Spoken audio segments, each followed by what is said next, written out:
시청자 여러분 안녕하십니까? 기초회계 특강을 강의하는 김성수 세무사입니다. 저번 시간에 우리는 당좌 자산과 유동부채에 대해 살펴보았습니다. 자, 이번 시간에는 유형 자산과 무형 자산에 대해서 배워보도록 하겠습니다.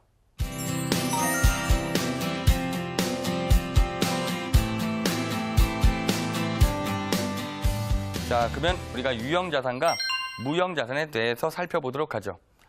일단 이 유형 자산과 무형 자산은 저번에 배웠던 유동 자산이 아니고요. 비유동 자산에 속합니다.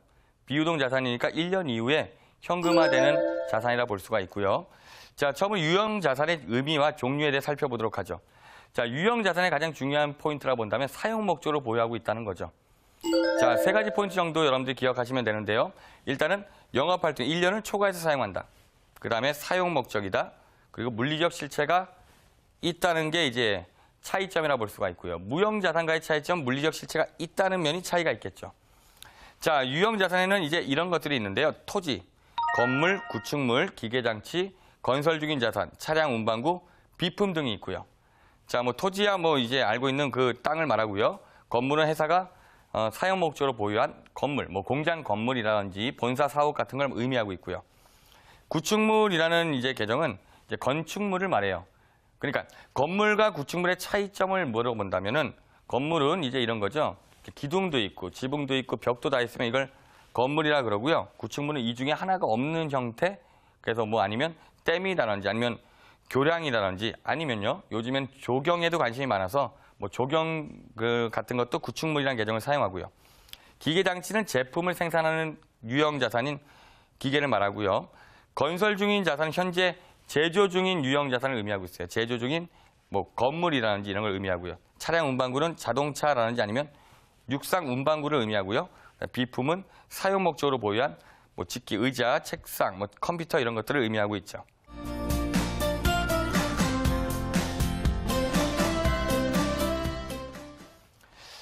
자, 유형 자산의 취득 원가에 대해 살펴보도록 하죠. 자, 우리 재고 자산에서도 취득 원가를 봤는데요. 이제 원칙은 이렇게 볼 수 있어요. 취득 원가라 하면 이제 지급한 돈을 취득 원가라 한다 이렇게 할 수 있어요. 그걸 회계에서 뭐라 그러냐? 그를 원가라고 표현해요. 회계에서 원가라는 표현은 바로 지급한 돈이죠. 내가 어떤 자산을 얼마 주고 샀다. 그럼 그게 취득 원가가 돼요. 그런데 우리가 그 매입가액 플러스 어떤 게 들어가요? 취득 부대 비용도 취득 원가를 구성했죠. 자, 그래서 한번 읽어보도록 하죠. 유형 자산 취득하는 경우 취득 원가는 유형 자산 매입 금액과 취득 부대 비용을 포함한 금액을 취득 원가로 한다는 거죠. 자, 다음 사례를 보면서 한번 보도록 할게요. 자, 건물을 100만 원에 취득하면서 취득록세 46,000원, 중개수수 10만 원과 함께 현금을 지급했다. 그럼 대변의 현금이 이들 다 합쳐서 114만 6천 원이 감소하겠죠. 차변에 뭘로 우리가 분기할 거예요? 전부 다 건물로 처리한다는 거죠. 건물 114만 6천 원. 왜 그러냐면 건물의 취득 원가는 이 건물의 매입가액과 취득 부대 비용이라 볼 수 있겠죠. 취득록세, 중개수수료가 다 포함된 금액을 전부 다 취득 원가로 하겠다는 거예요. 자, 그런데 이제 무상으로 취득하는 경우도 있으니까 그도 한번 보도록 하죠. 우리가 회사가 이제 증여를 받는다든지 이렇게 해서 무상으로 취득하는 경우가 있죠. 이런 경우에는 사실 지급한 돈은 0이에요. 그 앞에 논리 원가라고 표현한다면 얘는 취득 원가가 0이 되는 건데, 자, 이 경우 그렇게 하지 않고 뭘 취득 원가라면 바로 공정가치라는 걸 취득 원가로 해요.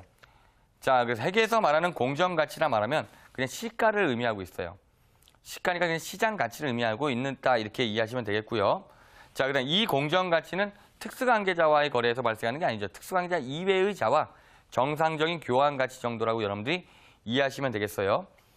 자, 그래서 우리가 정리해 본다면 회사가 타인으로부터 무상으로 자산을 증여받는 경우 수중 자산의 공정가치를 자산으로 처리하고 대변엔 자산 수중 이익이란 수익으로 처리하겠다 이거죠. 자, 그래서 이 경우에는 이렇게 이해하시면 되겠어요. 우리가 지급한 대가가 명확하면 원가를 취득 원가로 하는데 그 지급 대가가 명확하지 않으면 공정가치를 취득 원가로 한다 이렇게 이해하시고요. 한번 사례를 보면서 살펴보죠. 자, 토지를 증여받았다. 증여 당시 토지의 공정가치 500만 원이고 이때 소유권 이전 비용으로 취득록세 20만 원 현금으로 지출하였다. 자, 토지의 취득 원가는